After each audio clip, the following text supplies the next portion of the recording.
So we are back, it's Google World, BMW X1. We'll be putting a racing stripe on X1. So we're gonna see how this turns out, and let's get to it.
A few moments later.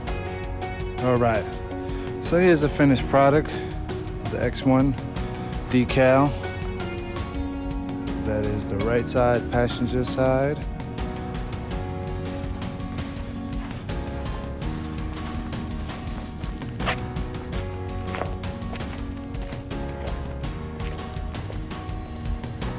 And this is the driver's side.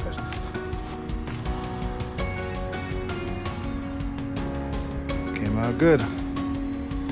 Still got a lot more things to do. I'm gonna get some rims. Gotta black out the chrome on a window, and we're good.